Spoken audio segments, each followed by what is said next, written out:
Okay, we're discussing this question number 4. The rubber is more elastic than steel is false because measurement for elasticity is Young's modulus. Steel has more Young's modulus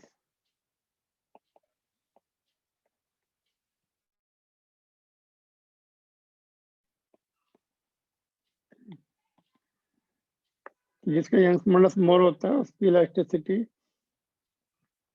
is more, or in other words, when we do the applied force, they come back to the original dimensions quickly.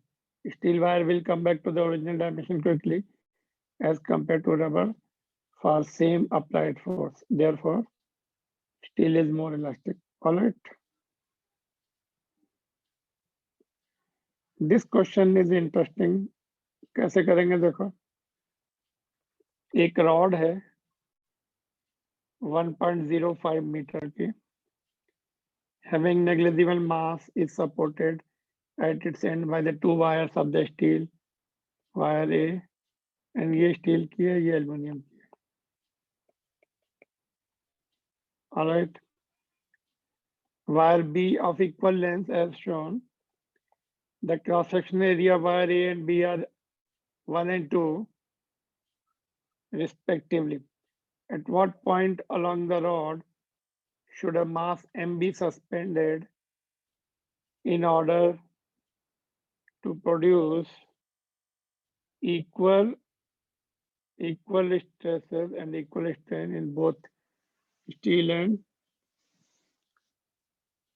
Aluminium wire. इसका तो negligible mass दिया है. Negligible mass देने से अपना advantage क्या हो गया, इसका वेट यहाँ पे हमें नहीं लेना पड़ेगा. Weight is not to be taken, नहीं तो थोड़ा सा हमें कॉम्प्लिकेटेड इक्वेशन बनेंगे. Tell me how to solve this.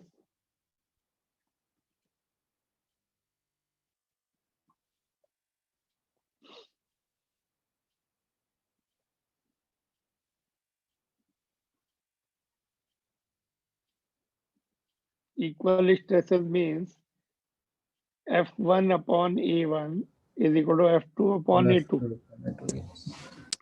Stress क्या होता है, फोर्स अपॉन एरिया. इसके ऊपर जो फोर्स है एफ ए लग रहा है ना. एरिया तो दिए हुए हैं 1 and 2 अपॉन A1 और यहाँ पर A2. तो एरिया दिया है, बट फोर्सेस जो है, फोर्सेस इक्वल होंगे क्या? इक्वल होंगे तो मिड पॉइंट पे आ जाएगा फिर answer. But how can we say the forces और tension in the wires are equal? वो निकालने पड़ेंगे कितने, है ना. Yes, sir. How to get the forces on each wire? Young's modulus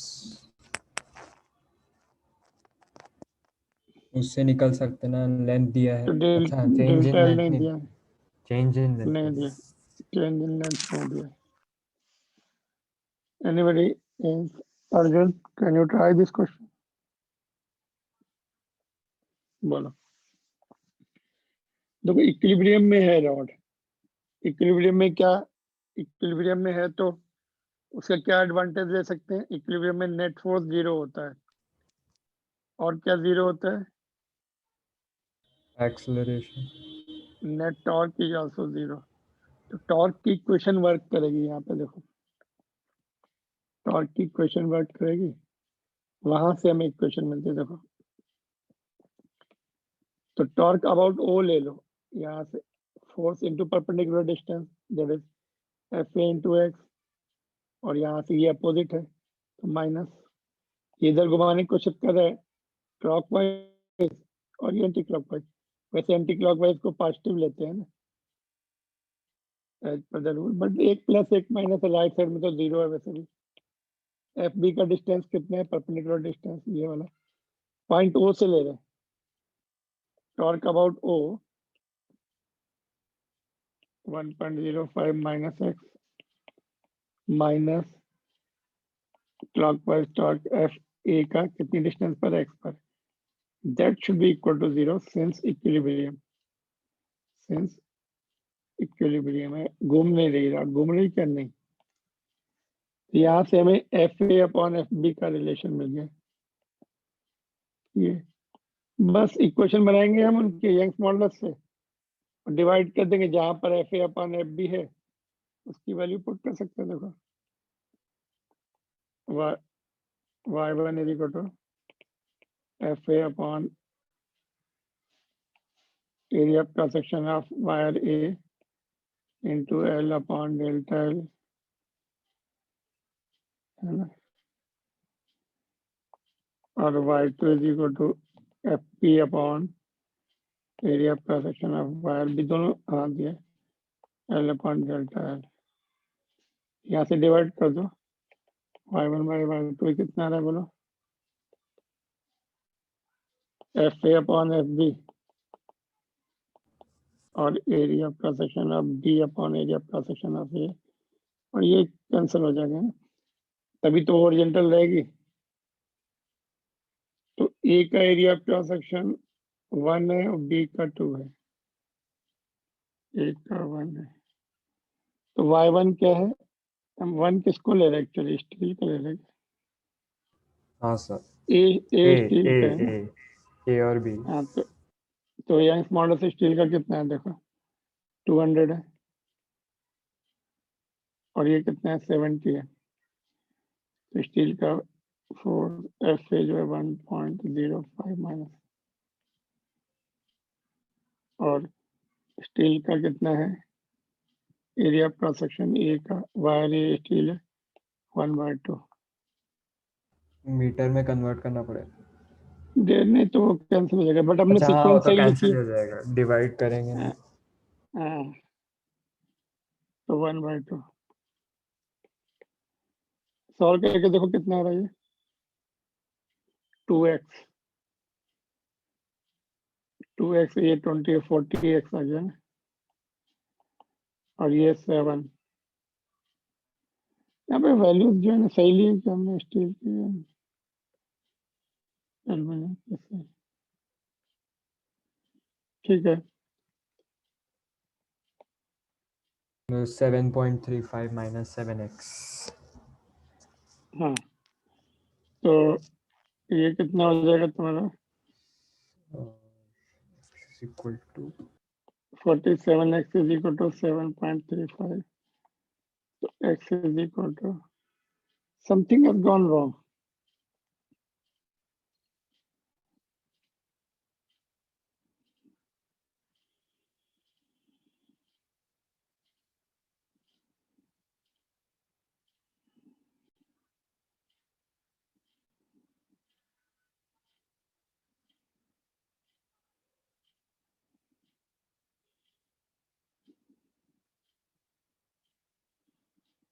चलो ठीक है, फिर भी देखो कितना आ रहा सॉल्व करने से।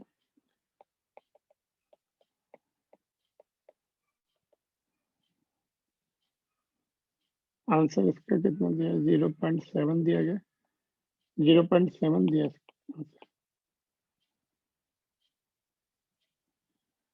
0.1 के आसपास आ रहा है, 1 अच्छा, 0.1।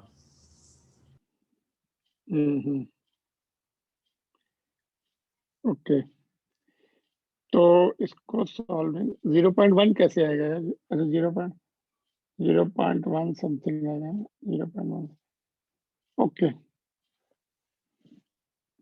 Just we'll cross check it quickly, if we get the 0.7 दिया हुआ है, if we get the mistake, F B is, उसका परपेंडिकुलर डिस्टेंस इतना है, और एफ ए का परपेंडिकुलर डिस्टेंस x है, F A upon F B will be 1.05 minus x upon x, और यंग्स मॉडुलस, अपना यंग्स मॉडुलस का फॉर्मूला लगाया हमने, एरिया ऑफ क्रॉस सेक्शन में चेक करते, area of cross section of wire A and B 1/2, यहाँ पे हमने जब डिवाइड किया y1 by y2, y1 is for steel, okay, 200 upon 70, the value is correct, huh? एक करनी पड़ेंगी ये, and why A F A upon F B is 1.05 minus x upon x, and here area of cross section जो है B का 2 है, ए का 1 है, ठीक है। तो here 10 goes 40x sir and A B by A कैसे, 40 ए बी क्या था? A B area cross section है वायर बी। कितना था मतलब? यहाँ पे कितना दिया है? 2 2 is given है। बाय क्या था? This 2 is बाय 1, 1 था। 2/1 आएगा क्या? अच्छा यहाँ पे मिस्टेक, 2/1 है ना।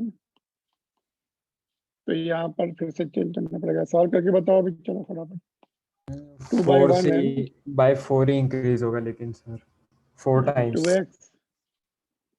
2x ये आ गया 20x, सॉरी, और ये तुम्हारा 7, 4 टाइम, ये यहाँ पर देखो 10x ये आएगा। 2.1 है, 7 से मल्टीप्लाई करो तो 7 एंड 7 पॉइंट 14.7 हाँ। हाँ, तो this is your x will be 14.7 divide by 22। अभी देखो कितना होगा, 14.7 divide by 22 will be, divide कर लो फटाफट, it is coming close to what,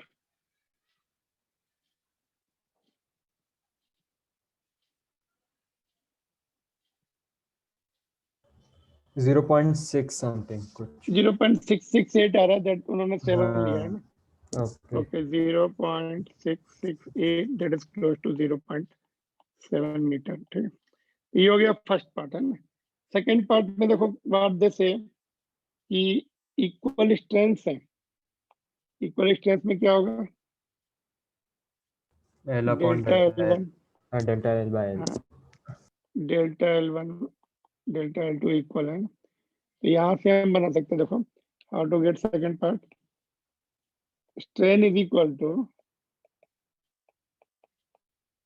stress upon area है ना। तो स्ट्रेन 1 अपॉन स्ट्रेन 2 इक्वल ही है वो। तो यहाँ से देखो एरिया नहीं, यंग्स मॉडुलस, सॉरी, तो ये स्ट्रेंथ इक्वल है, therefore stress 1 upon Young's modulus 1 and stress 2 upon Young's modulus 2।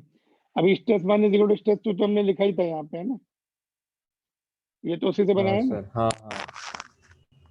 यहाँ पे स्ट्रेस का हमने यूज किया क्या यहाँ पे कहीं पर? अच्छा, स्ट्रेस का अपॉन कैसे ए, यूज किया हमने? F अपॉन ए। हाँ, यहाँ नहीं हमने यंग्स हाँ मॉडुलस यूज किया। यंग्स मॉडुलस यूज किया क्या, इसीलिए लेंदी यंग्स मॉडुलस से हमने, नहीं स्ट्रेसेस इक्वल है। ओहो, फिर आंसर कैसे आ रहा है? Something is gone wrong, good job. पहले में स्ट्रेस है ना इक्वल, तो वहां से करना है ना, इसलिए अरे लेंदी भी हो हाँ गया था यार। फिर। हाँ, लेंदी भी हो गया था काफी, but answer should not match. Okay, तो ये तुम्हारा हो गया F A upon area of cross section, F B upon A B, ठीक है। तो यहाँ से देखो एफ ए, सॉरी, ओके, यहाँ से एक्यूरेट आंसर आ जाएगा F A upon F B, ये देखो ए अपॉन ए बी, ठीक है। ये कितना है 1.05 माइनस एक्स अपॉन एक्स, और ये 1/2 है ना, क्रॉस हाँ मल्टीप्लाई सर करो, हाँ आ जाएगा। 2.1 minus 2x is equal to x, तो यहाँ पर 3x इज इक्वल टू अब 0.7 एक्यूरेट आ 2.1, रहा हाँ, दिस इज 2.1 और 3, दैट इज 0.7। है, हाँ इसलिए वो 0.7 दी उसकी आगे कुछ नहीं दिए। हाँ, एक्यूरेट है ना। तो अभी अभी सेकेंड पार्ट करने के लिए we have to use this points of the Young's modulus भी डिवाइड हो जाएगा। सेकेंड पार्ट करने के लिए strength are equal, strength are stress upon Young's modulus, तो ये इक्वेट करने से देखो ये तो आ ही गया, देखो ये वाले पॉइंट तो ये यहाँ तक आ गए, नीचे यंग्स मॉडुलस भी आ जाएगा y1 और y2। Now you can solve it, second part खुद करो। ये तो हमने यहाँ पे देखो stress 1 is equal to stress, ये पॉइंट तो पूरे आ गए। ये only thing Young's modulus and Young's modulus 1 and 2 भी आ जाएगा, you will get the answer. इसमें व्हाट मेन क्या था, ये टॉर्क का लेना था ना। ऑलराइट, तो अभी टॉर्क के क्वेश्चन कम आएंगे तुम्हारे। If you are going for competitive examination then you will encounter this question, otherwise this time this will not be asked because torque वाला topic निकाल दिया ना। ठीक है, फिर भी you should know, you are supposed to know these all things in theory book। all right, second part you can do it by putting the Young's modulus p values also। ये इतना आएगा पूरा एज इट इज ना यहाँ तक, but Young's modulus का भी term इसमें रिटेन किए जाएंगे। ऑलराइट, तो अभी ये लैब में तुम लोग ये एक्सपेरिमेंट करके determination of Young's modulus material of the wire, lab में एक्सपेरिमेंट कराए जा सकते हैं। ये इसमें 2 वायर लेने पड़ते, सपोज ये वायर है, इसका यंग्स मॉडुलस निकालना है हमें, तो वैसे एक वायर और ले लो सो दैट टेम्परेचर इफेक्ट जो अगर लैब में होता है वो न्यूट्रलाइज हो जाए। इसकी लेंथ बढ़ेगी तो ये भी बढ़ जाती है, फिर दोनों में पहले एक एक वेट रख दो तो स्ट्रेच हो जाएंगे दोनों, है ना। फिर इसका जो वर्नियर कैलिपर्स का 0 0 मार्किंग कर लो, यहाँ कहीं पर 0 मार्किंग इनलाइन करा लो। फिर इसमें एक्स्ट्रा वेट रखो, ये नीचे जाएगा तो इलांगेशन होगा, डेल्टा L1 मिल जाएगा तुम्हें। फिर एक और वेट रखो, डेल्टा L2 निकाल लो। ये वर्नियर स्केल वगैरह मेजरमेंट इलांगेशन नोट करने के लिए रहते हैं, वर्नियर कैलिपर लैब में बताए जाएंगे। ठीक है, तो हमें जब वेट भी नोट कर लो, इलांगेशन भी नोट कर लो। ठीक है, तो यंग्स मॉडुलस का formula F/A into L upon delta L। तो F कितना हो गया mg, जो वेट रख रहे उसका मेजरमेंट ले लो। इनिशियली वायर की लेंथ कितनी है, डेल्टा L वर्नियर कैलिपर से निकालेंगे, रेडियस भी पहले निकाल लो, लेंथ भी पहले। तो ठीक है, तो इसमें वेट M1 के लिए y1 आ जाएगा और डेल्टा L1 आ जाएगा। वेट बढ़ाएंगे तो M2 हो जाएगा, उसका L and pi r square तो वही रहेगा डेल्टा। तो कई सारे रीडिंग ले लो, फिर एवरेज ले लो उसकी, y equal to y1 plus y2 and so on. Because एक रीडिंग पे डिपेंड नहीं कर सकते, तो मेनी रीडिंग लेते हैं लैब में, कुछ एक रीडिंग में थोड़ा एरर भी कुछ हो गया तो that will be taken care of when we take the average. ठीक है, तो ये लैब में यंग्स मॉडुलस, जैसा कि मैंने बताया, reference wire A is used to compensate for any change in the length of wire due to change of temperature। ठीक है, तो ये determination of Young's modulus of material of wire in the laboratories। all right, so this you can go through also book में। now second modulus कौन सा है, 3 modulus है ना, तीसरा वाला कोर्स में नहीं है इस बार। Second one is the bulk modulus. Bulk हमने देखा था, बल्क स्ट्रेस और हाइड्रोलिक स्ट्रेस है ना। when the object is under the application of perpendicular forces, it is there will be the bulk modulus in this। Volume stress होगी और volume strain होगा, उसमें दोनों के रेशियो को बल्क मॉडुलस बोलते हैं। It is the ratio of hydraulic or volume stress to the corresponding hydraulic strain is called bulk modulus। it is denoted by symbol B। तो हाइड्रोलिक स्ट्रेस को क्या बोलते हैं, प्रेशर बोलते हैं, इंक्रीज ऑफ प्रेशर और चेंज ऑफ प्रेशर। और hydraulic strain और volume strain delta V by V। यहाँ पे माइनस क्यों लिया है, minus sign means when pressure increases, अगर ये प्रेशर बढ़ेगा तो वॉल्यूम कम हो जाता है, तो प्रेशर बढ़ेगा तो प्लस साइन लेंगे, and then volume is negative, इसका माइनस लेंगे, ये माइनस माइनस के साथ कैंसिल हो जाएगा। B is always positive, bulk modulus हमेशा पॉजिटिव आना चाहिए, तो माइनस पहले से लगा दिया। अगर ये घटेगा तो ये बढ़ेगा, तो एक ने एक, दोनों में से एक माइनस होगा तो उसको प्लस कर देगा वो। ऐसा यूनिट तो जो प्रेशर की होगी वही रहेगी, पास्कल और न्यूटन पर metre square.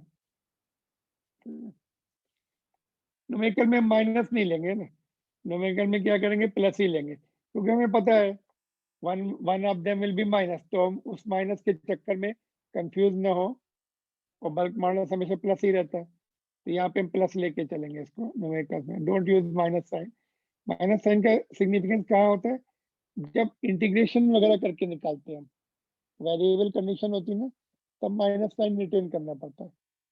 Otherwise without integration solve कर रहे हैं तो प्लस लो, न्यूमेरिकल में देयर इज नो प्रॉब्लम। तो बल्क मॉडल्स की वैल्यूज दी है टेबल में, है ना, 10⁹ के ऑर्डर किए हैं, देखो गीगा पास्कल के ऑर्डर किए हैं, एल्युमिनियम का 72, ब्रास, कॉपर, ग्लास, आयरन, निकल, स्टील का इसमें भी देखो ज्यादा ही है।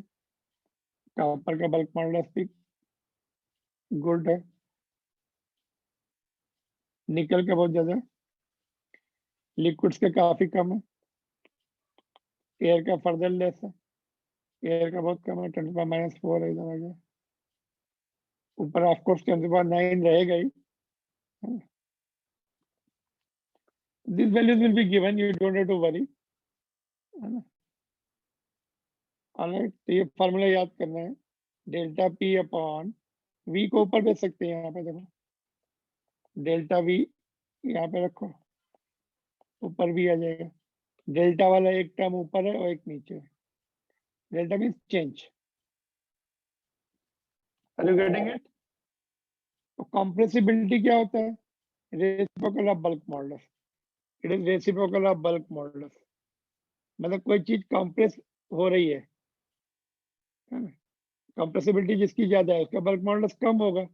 गैसेस की कॉम्प्रेसिबिलिटी हाई होती है क्योंकि बल्क मॉडुलस कम होता है, तो गैसेस का देखो बल्क मॉडुलस बहुत कम है, तो they can be, they have high compressibility, in other words they can be compressed easily.